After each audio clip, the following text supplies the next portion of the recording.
Hello बच्चों, कैसे हैं आप सब। मैं Santosh Verma the star classes channel में आपका स्वागत है।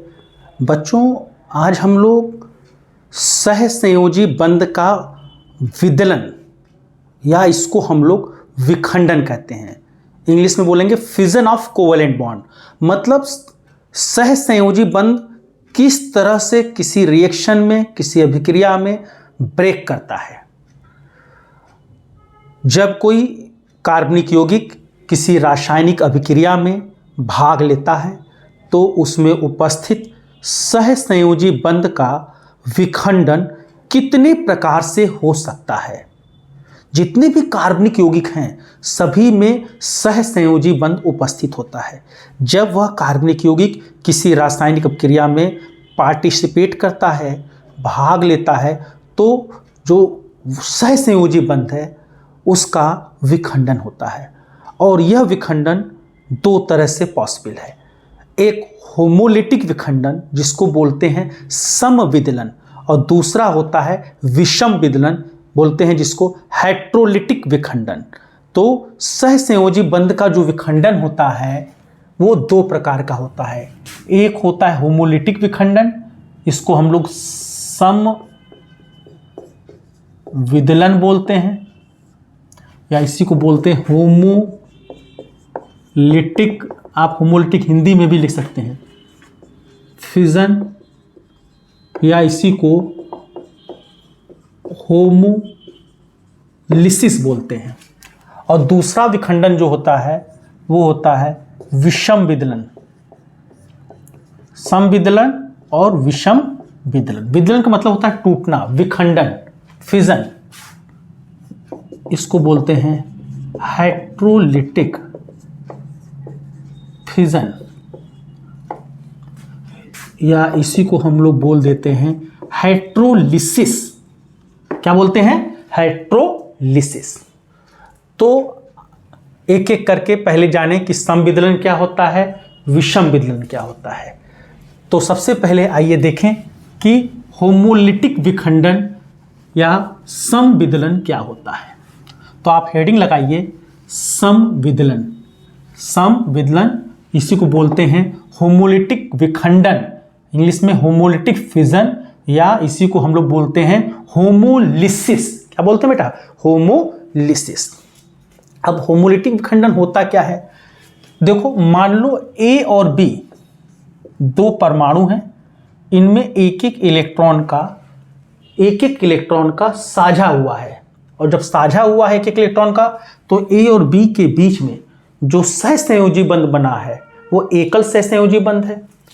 जब यह यौगिक किसी रासायनिक अभिक्रिया में भाग लेगा तो ये सहसंयोजी बंध टूटेंगे।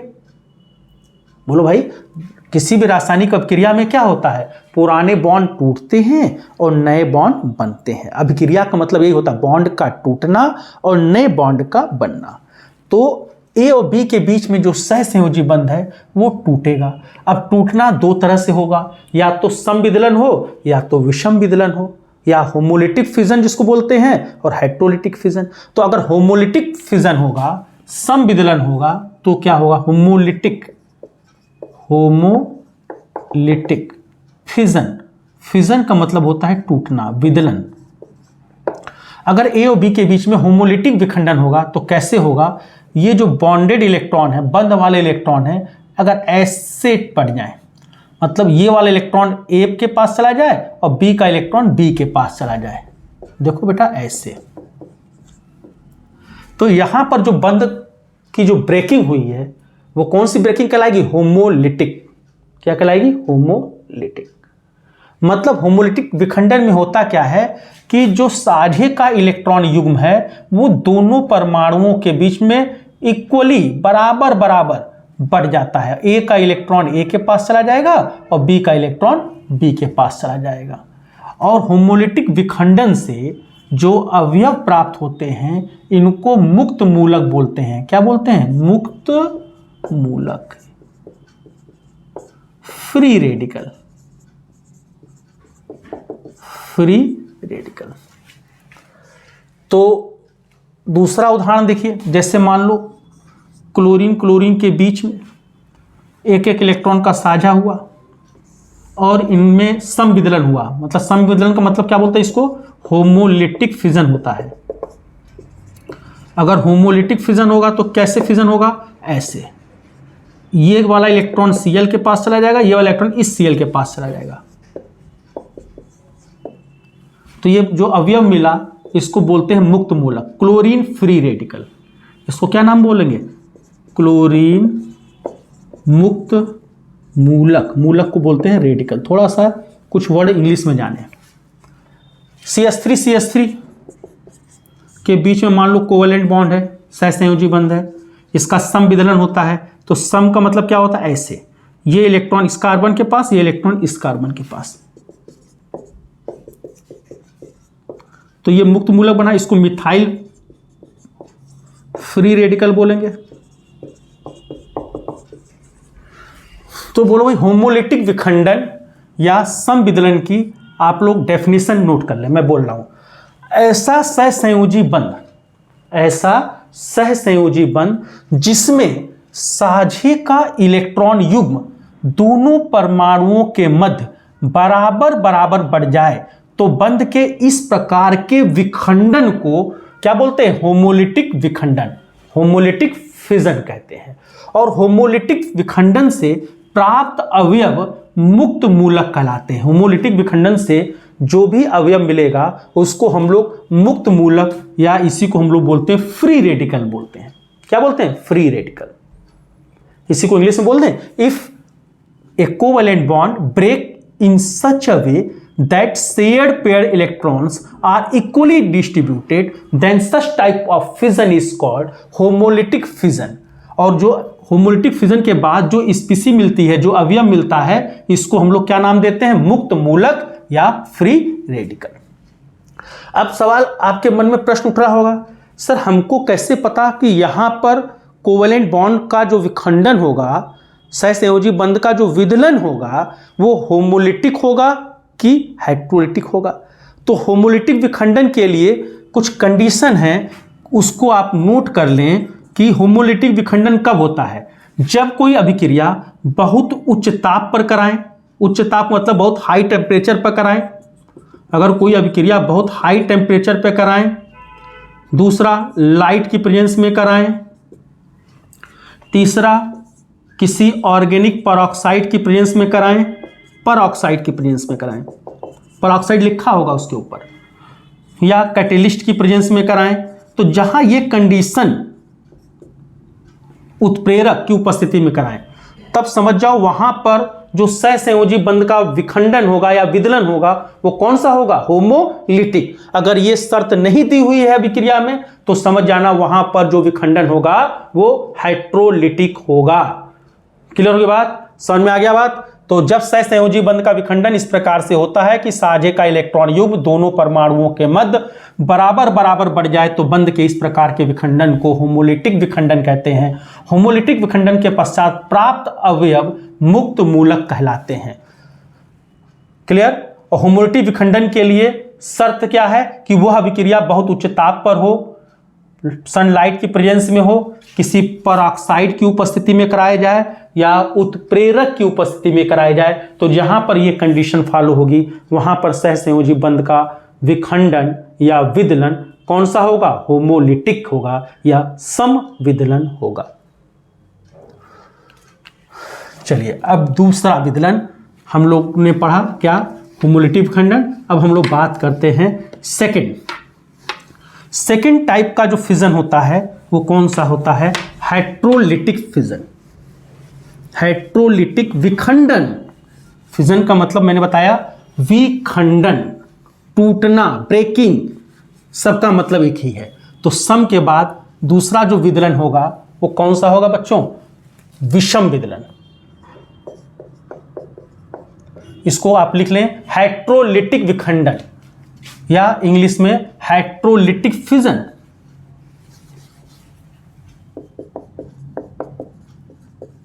हेट्रोलिटिक फिजन, इसी को बोलते हैं हेट्रोलिसिस।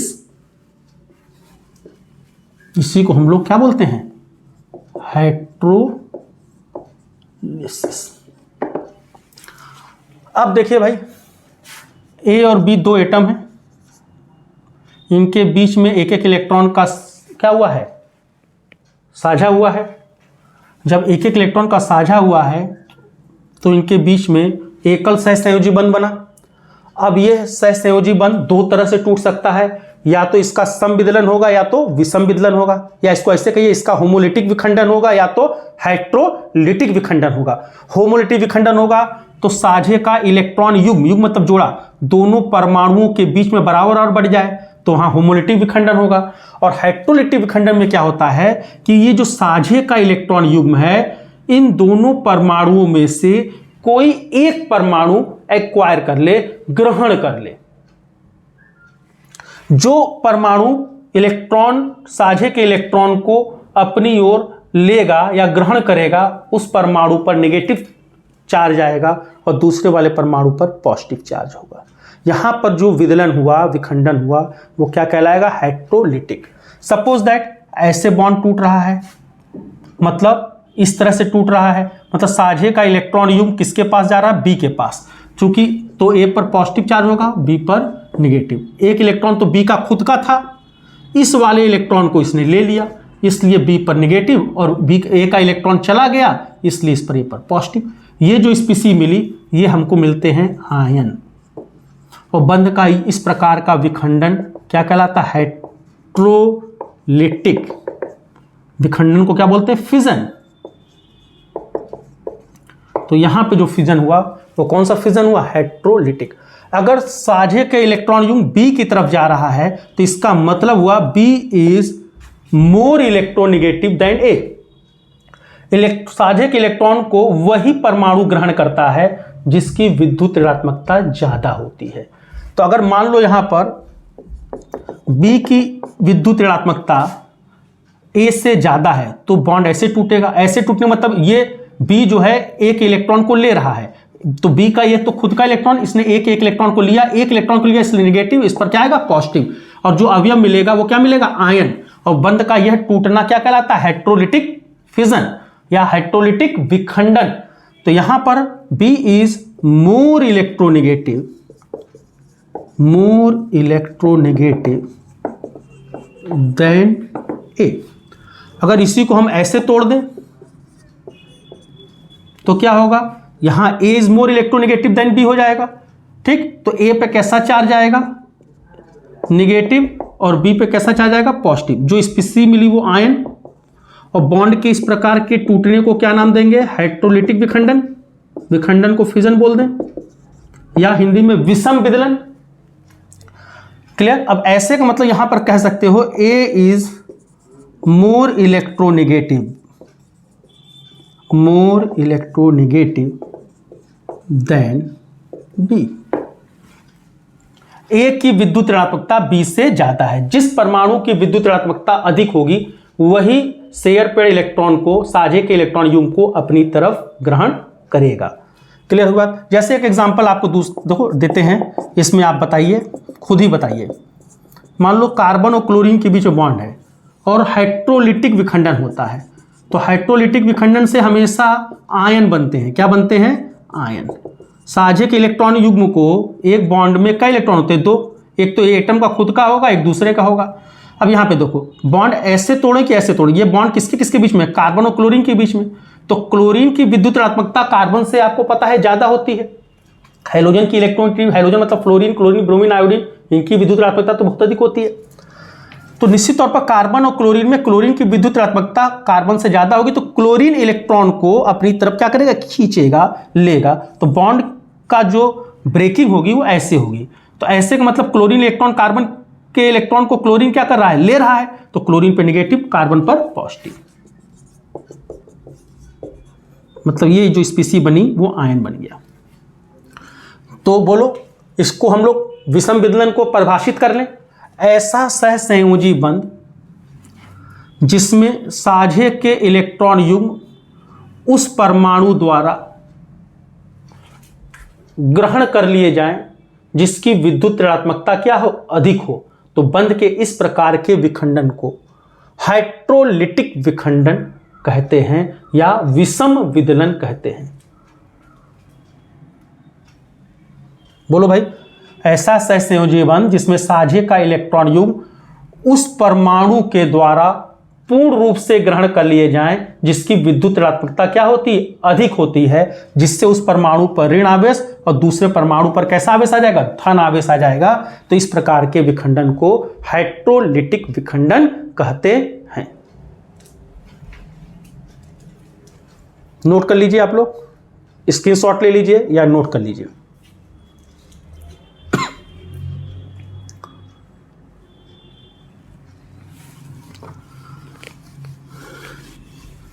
तो इस तरह से बच्चों हम लोगों ने होमोलिटिक विखंडन तथा हाइड्रोलिटिक विखंडन को भली भांति समझ लिया।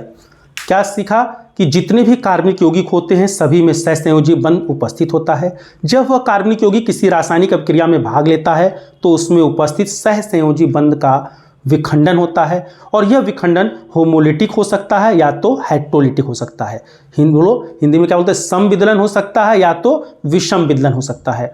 अगर साझे का इलेक्ट्रॉन युग्म दोनों परमाणुओं के बीच में इक्वली डिस्ट्रीब्यूट हो जाए, बराबर बराबर बढ़ जाएं, तो बंध का यह विखंडन होमोलिटिक विखंडन कहलाता है। और दूसरा क्या, अगर साझे का इलेक्ट्रॉन युग्म किसी एक परमाणु के द्वारा ग्रहण कर लिए जाएं और वही परमाणु साझे के इलेक्ट्रॉन युग्म को ग्रहण करेगा जिसकी विद्युत ऋणात्मकता क्या होती है, अधिक होती है, तो बंध के इस प्रकार के विखंडन को या विदलन को हाइड्रोलिटिक विखंडन कहते हैं। होमोलिटिक विखंडन से जो अवयव मिलता है उसे हम लोग मुक्त मूलक कहते हैं और हाइड्रोलिटिक विखंडन से जो अवयव प्राप्त होता है उसको हम लोग आयन कहते हैं। तो बच्चों निश्चित तौर पर आप लोगों ने भली भांति होमोलिटिक और हाइड्रोलिटिक विखंडन आज सीख लिया होगा। अब हम नेक्स्ट वीडियो में हम आयंस के बारे में पढ़ेंगे कि ये कौन कौन से आयंस हो सकते हैं, कार्बोनियम आयन, कार्बन आयन, मुक्त मूलक क्या होते हैं, इनकी स्टेबिलिटी क्या होती है, इन सब पर चर्चा करेंगे। Thank you.